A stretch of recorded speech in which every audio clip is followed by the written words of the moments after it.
Welcome back to our project in progress, the laundry room makeover. We're on a mission to make this small space work a little harder and look a lot cuter too. In the last episode, we planned out the layout and built a custom pantry shelf to fill that narrow little spot behind the door. It's not installed yet, but it's ready and waiting for its moment to shine once the room gets a fresh coat of paint. Today, we're moving on to the cabinet builds. I'll be making the boxes that will sit above the washer and dryer, including one with adjustable shelves to make the most of every inch. And once those are done, it's time for something a little more colorful, testing a few paint samples to find the one that'll bring this space to life.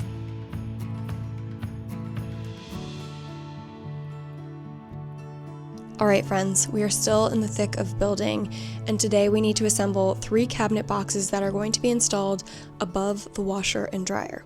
Now, I've already done the tedious part of measuring, planning, sketching, erasing, sketching, erasing, sketching, erasing, sketching, you get the idea, and cutting all of the panels that we need to assemble the boxes, including a few miscuts, which I just went with, made a few adjustments on the fly. It's fine, I'm not a professional, but they're gonna be okay. They're just boxes, okay? We lost a few inches, it's all good.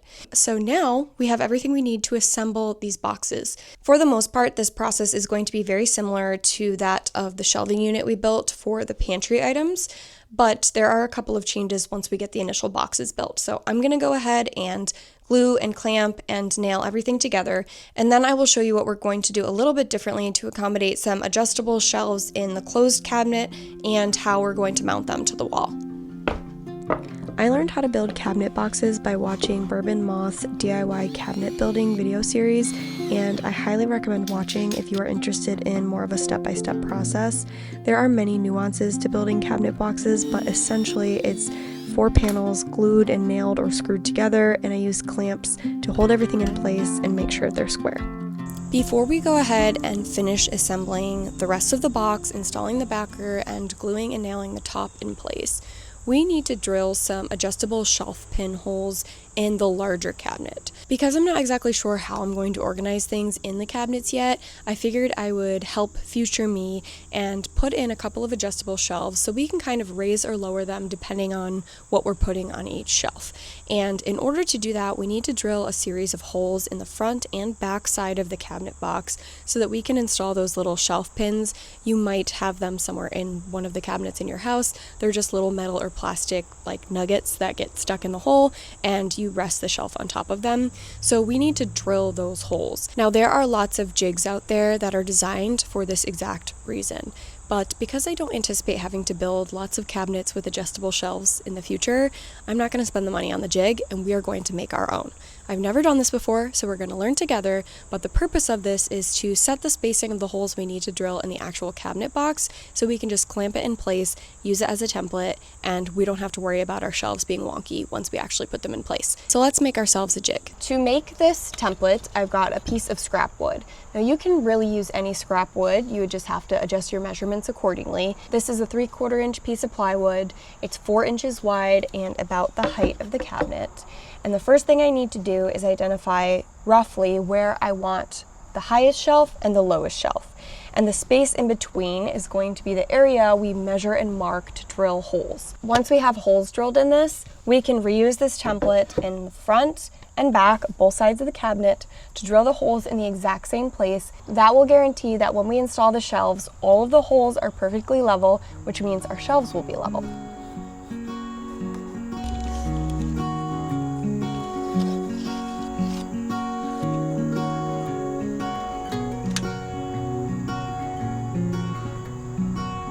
I purchased these brass-plated spoon shelf pins from Home Depot, and on the back it says locate and mark hole positions, which we've done, and drill 1/4 inch holes 1/2 inch deep.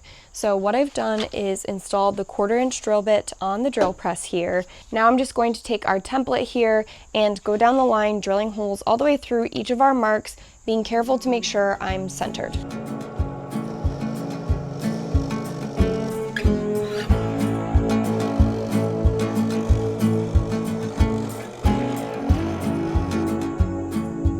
Now that we have all of the holes drilled in our template, we need to create a spacer block that will be installed over our drill bit. So when we drill through this template now, the drill bit will go much further than we want it to. Now we are only drilling into 3/4 inch material, and we don't want the drill bit to sink all the way through the side. So by creating a spacer block, which we will install over the drill bit, it will have a 1/4 inch hole in it, so it'll slide over top. It's basically going to set the depth that our drill bit will drill. I have clamped our template in place, so I've got 3 clamps just to hold it nice and tight against the side of the cabinet. I've marked it front and back so I know which side is meant to align with the front of the cabinet and which side is meant to align with the back of the cabinet. And I've also marked that on both sides of the template because we are going to take this off and mirror it on the other side. So just so I don't make any mistakes, I've made sure to mark it in as many places as possible. I've installed the 1/4 inch drill bit in our drill here, and then this is the block we just cut. I drilled a 1/4 inch hole in it, and we are going to slide it over the drill bit like this. So now when we drill through this template, this block is going to stop the drill bit so it only sinks in 1/2 inch. And that way we won't drill through the side of our plywood here. So we're gonna give this a go and cross our fingers and hope that I didn't mess anything up.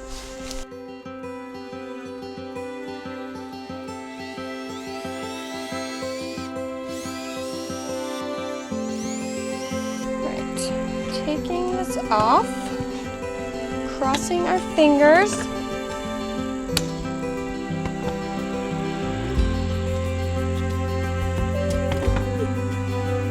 Test 1 is making sure our shelf pins actually fit. So let's see. Oh, so exciting! Sometimes these little things are just so satisfying. Like, this was really not that complicated to make. And of course I was like stressing out about it and like procrastinating on it. And it really was as simple as like measuring accurately, drilling some holes, and voila. So now I just need to repeat that same process on the other front side and the 2 back sides, and then we can move on to finishing the assembly of the boxes. I actually ended up drilling every hole twice.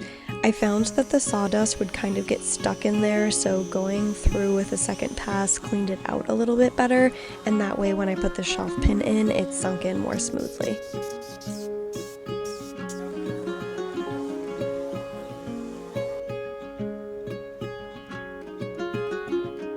Now we can move on to installing the back panel and the top panel to complete our cabinet boxes.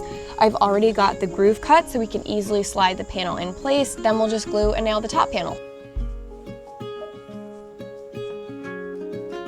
All of the grooves were cut on each of the 3/4 inch plywood panels before I assembled the boxes.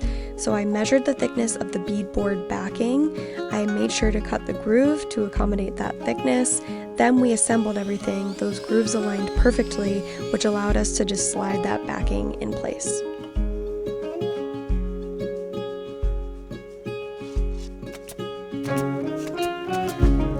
There are 2 more things we need to do before we can call these cabinet boxes complete, or complete for now until we're ready for paint and installation.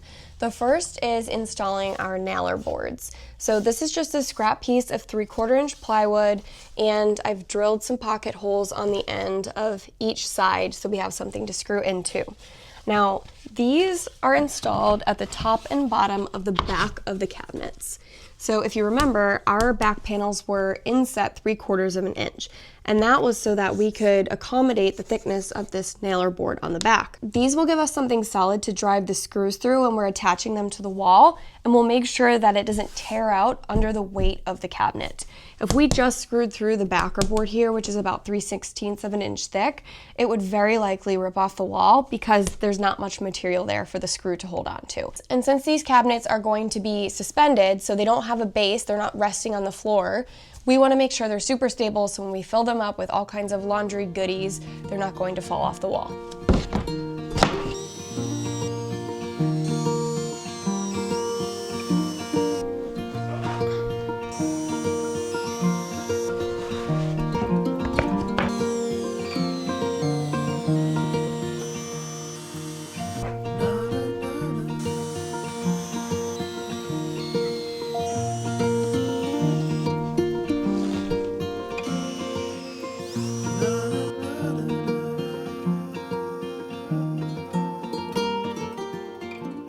last few pieces of wood I'm going to cut for now are for the shelves in the large cabinet. So we are going to have 2 adjustable shelves, both of which are going to be cut out of 3/4 inch plywood, and then we will adhere a thin strip of 3/4 inch plywood to the front just to cover up that raw edge of plywood. That way when you open the cabinets, you have a nice clean, fresh look on the front of the shelves. So I measured the inside of the cabinet and wrote down my measurements on this sticky note. I've subtracted 1/8 of an inch from the width just to give ourselves a little bit of wiggle room to easily slide the shelves in and out, and then I've subtracted 3/4 of an inch from the depth so that we have 3/4 of an inch to install that little piece of face frame. So first we will cut the plywood down and dry fit the shelves to make sure they actually fit properly.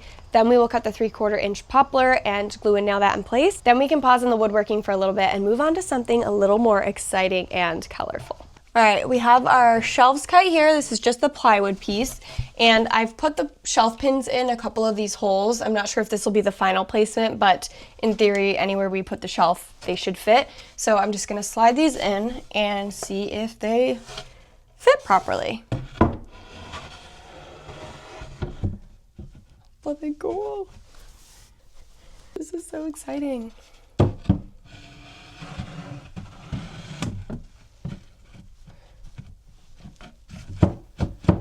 Cool, okay, so now I need to go cut that piece of poplar so we can put that on the face frame. So this is like a really rough edge and you can see all the layers of the plywood. So it's just not pretty. And if we paint it like that, it would just have a little bit of an untidy look, which is totally fine. I mean, these are laundry cabinets at the end of the day.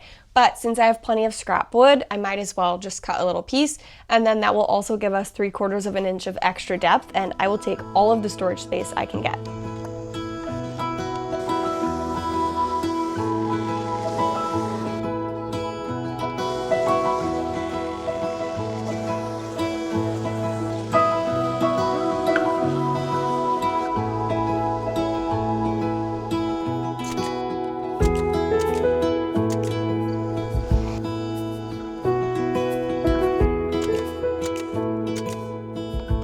All right, we are officially doing the final fit. Our front piece of trim is now nailed and glued in place.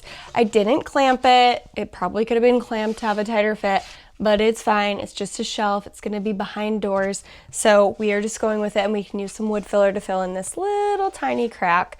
Plus it's gonna be painted and all the things. So I'm not worried about it. Perfect example of something where it's like, yeah, sure, it could be more perfect, but I'm gonna close the door at the end of the day and I'm never gonna think about it again. And the shelf still functions as a shelf. So I'm moving on, letting it go, and we are going to double check and make sure they fit. And then we will set these aside until we are ready to paint and install.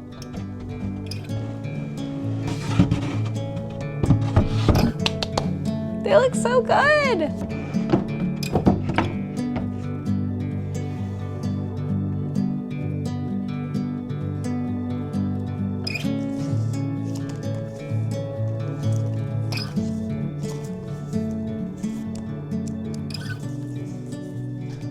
We need to pick a paint color now. Cabinets are done, shelves are built, we are ready to install everything, but before I install the cabinets, I need to pick a paint color because I want to do some painting on the walls before we actually install. It'll just be easier. And then I also want to do some pre-painting of the interior of the cabinets outside before we install them. Again, it will just be easier. So we need to pick a color so that we can actually start moving forward on that. I've pulled out my Faro and Ball swatch books here. I've also got my Dunn Edwards swatch book over here, which has far more choices for colors, but it's a little intimidating. And then I've also pulled out my stack of interior design, decor, styling books, just to kind of flip through and see if anything speaks to me. I've also scrolled Pinterest and Instagram and saved tons of references there, which was a little overwhelming because of course I love everything. I love so many different styles, which makes it really hard to narrow something down for my own house because I love everything. I just love everything. We have not touched any of the spaces in the downstairs space in our house except for my office, which is where we did the sort of creamy white walls and that sage green color on the cabinets, and I love it. But I always go for green, and I'm feeling like this is an opportunity to maybe go a slightly different direction. I don't necessarily want every room in this house to be matchy-matchy, but I do want there to be some kind of consistency or thread that ties all of the spaces together in some way. Now that does not mean that every color needs to be the same or similar, but that might mean we incorporate certain colors in different ways. To narrow this down, I'm going to take our swatch books here, which I've started to kind of pull out colors that are speaking to me. You can see we've got a range of options, which is gonna make this really easy, obviously. I've also got more pulled out in this other swatch book, but we're gonna take these into the laundry room and kind of hold them up on the different walls just to see how things are feeling. I'm hoping that by doing that, we can narrow some things down and start to get like a handful of colors that we can go to the paint store to get samples of and actually paint on the wall. So let's see if we can narrow this down together. I've actually been using this oil painting we have hanging in here as kind of inspiration because it's the feeling that I want in this space.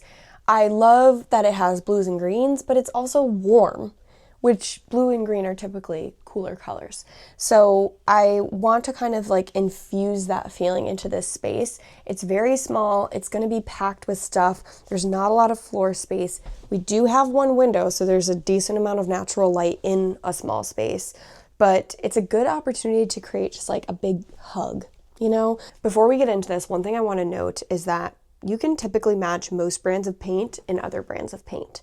So if you find something in a Faro and Ball deck that you love, but you don't want to order Faro and Ball paint, you can bring this color code to your local Home Depot or Lowe's or Ace Hardware or wherever you're buying paint, and they can match the color code to their particular paint brand. One reason I love Faro and Ball is because it's a limited menu. So for someone like me who has a hard time narrowing things down sometimes, I like that I don't have every color option in the world. That can be overwhelming. What I'm starting to narrow things down to are a set of like taupes and browns and even like a plummy chocolate over here, kind of hiding. And different blues, ranging from like a mid-tone stony blue to like some darker navy blues. I think the plan is to paint the cabinets and the walls, all of the trim, the window, the door, all the same color. I haven't decided if I'm also going to paint the ceiling or if I want to wallpaper the ceiling. I think it could be a fun opportunity to infuse a little bit of like pattern and interest when you look up. I had thought about wallpapering the walls, but between the cabinets and the washer and dryer blocking part of the wall, the shelves on this other side, and having a window and a door, there's not a ton of like visible wall space, and there are so many things we'd have to cut around. I think it could drive me nuts. So the ceiling, however, is just like essentially going to be a big square, and I think it could be a relatively easy thing to do, and like I said, be a fun like pop of pattern. So if we start to hold these up, and I'm going to keep this painting here as a reference because I think it's helpful to kind of see how these colors play with other colors we might incorporate in the room. So let's see, first up is this dark navy.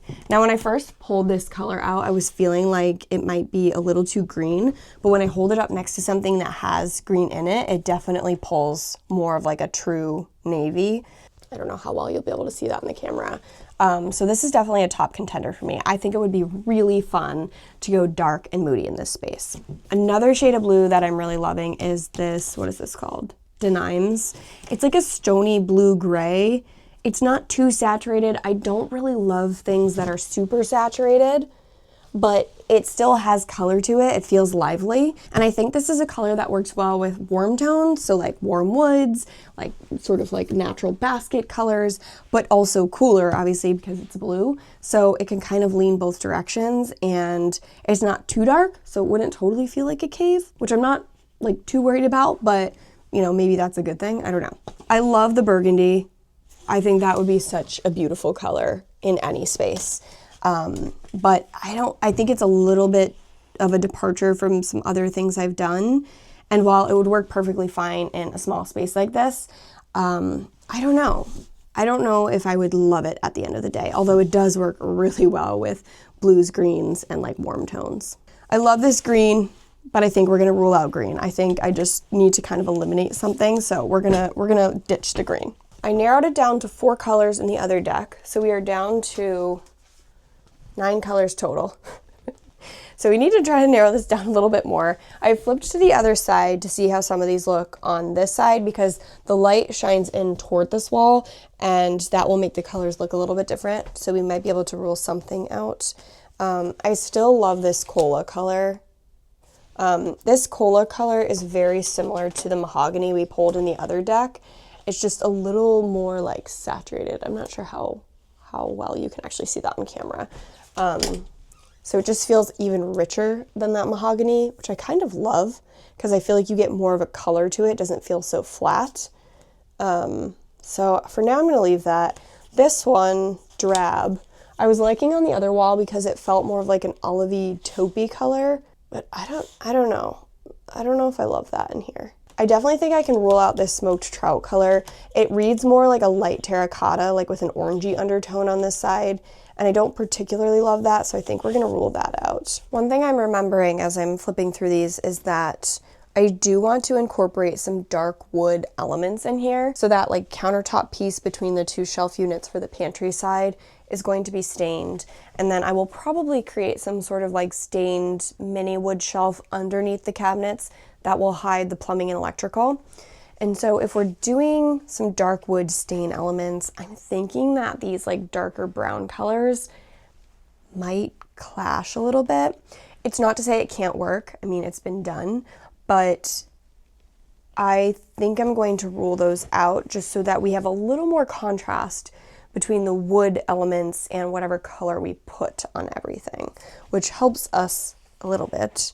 So I've kind of narrowed it down to these three colors. We've got our dark blue, like our stony blue, and then this London stone color, which is like a mid-tone brown. So definitely would still have contrast with any dark stained wood. I'm gonna think about this a little bit, and then I will run to Ace Hardware, get a couple of samples mixed up, and we will try them on the wall, on a couple of different walls, to see how they're looking in the light here.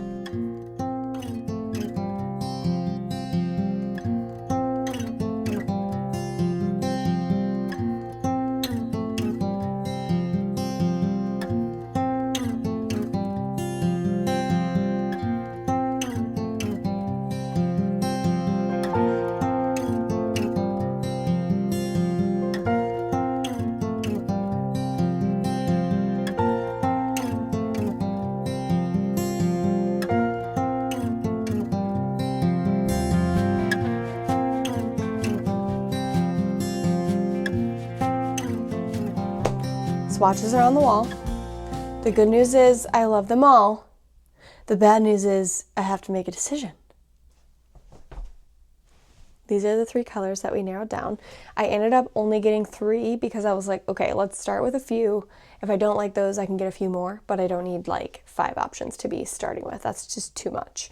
So I'm glad I did that because I'm really happy with these. I think they all could work, which just makes our final decision a little more challenging. I will say, I'm looking at them in all the different places. I have them on both sides of me here, and then I have them in front of me, kind of above the temporary pantry shelf.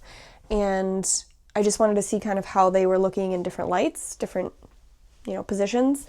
I think I can rule this one out only because I'm loving the brightness and boldness of the blues, and I think this is the perfect room to go bold in. So even though I do really like this color, this is London Stone, I think I'm going to save that for something else. And because I love them all, now I have 3 color options I can use somewhere else in the house, which is great. I'm loving the navy blue way more than I thought I was going to. I was worried it was going to read like with more of a green undertone, but it actually is like, at least in this space with this light, the perfect navy blue. It still has enough saturation that it reads blue, so it doesn't look like a blue-black, but it's like dark and I think would create a fun, moody space. So that's kind of what I'm feeling about the navy. This color I also adore. It's the perfect blue-gray, but like at a darker tone. Like we did a blue-gray in our bedroom, which was the light blue from Fair One Ball, and I love that color, but it felt a little more like soft and cloud-like, if you will. But this shade is giving more like thunderstorm, which I also love, but it's not too gray. And a mid-tone like this creates the ability to go both directions in terms of contrast. So if we have really dark things that we want to bring in, it sort of sets nicely off of this slate blue-gray. But we can also bring in lighter elements, which will sit nicely on top of it. Whereas with the navy, you know, you can certainly bring dark elements in. There's nothing wrong with that. It creates a really beautiful, moody space, but it doesn't have as much contrast. So I'm trying to decide, like, do I want it to just be like a big, dark, cozy hug, or do I want there to be a little more brightness and contrast in the room when it comes to like decor and fabrics and the rug and potentially whatever pattern we wallpaper on the ceiling if we go that direction. So lots to think about. I've got a little time before I need to make a decision, so I'm going to sit on it just to make sure that I don't sway one way or the other before I actually commit and buy the paint. So what I'm going to work on now is taking all of the wire shelves down, moving everything out. I've got to move this pantry shelf. I've got to patch and fill any imperfections in the wall. I have to remove some hooks. All of the trim in this space is painted with an enamel paint. So in order to apply latex over that, first I need to scuff sand everything. Then I need to apply a primer so that when I do apply the latex paint, it will adhere properly. For now, I'm going to work around the washer and dryer because I'm waiting till the very last second to pull those out. So I'm going to remove everything I can, sand everything I can reach for now. Then when we are just about ready to paint, we will pull those out so I can access everything I need to paint, and then hopefully we can slide them back into place and we'll have minimal disruption. So let's start pulling everything out of here. I got out my little movable cart thing that Matt bought me for Christmas last year. This has come in really handy for projects where I have to like disassemble rooms or store tools. Normally the whole house just becomes a mess because we're putting things all over the place. But he got this so we could kind of organize things and easily move the cart around if it's in the way. So I'm going to use this to try to store most of the laundry stuff and just kind of put it here in the living room so it's easily accessible. But this is nice. It just folds up when you're not using it and unfolds, oops, when you want to use it. And then you can just lock this in place so it doesn't like pop up when it's in use, and it just rolls around.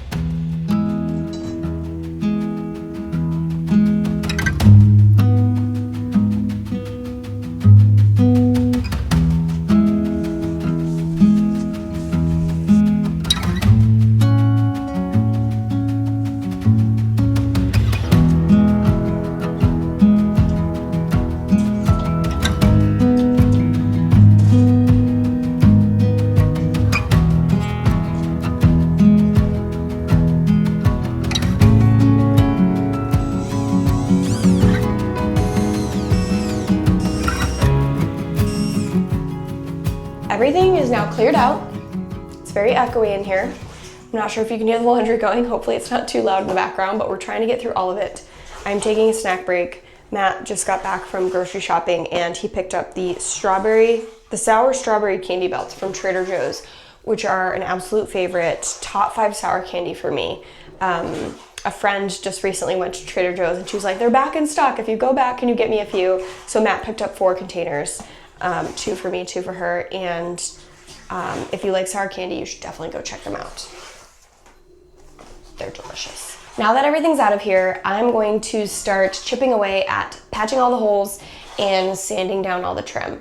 So I'm gonna get to work on that. So the next video, we can start painting and working on installing the cabinets, which is going to be the super fun part. Thank you so much for watching this week. We made a ton of progress and I promise we're getting to the colorful, fun installation stuff very soon. If you liked the video, make sure to give it a thumbs up, hit that subscribe button, click the bell notification so you don't miss out on future posts, and share it with a friend if you think it's something they would like. And I will catch up with you in the next video.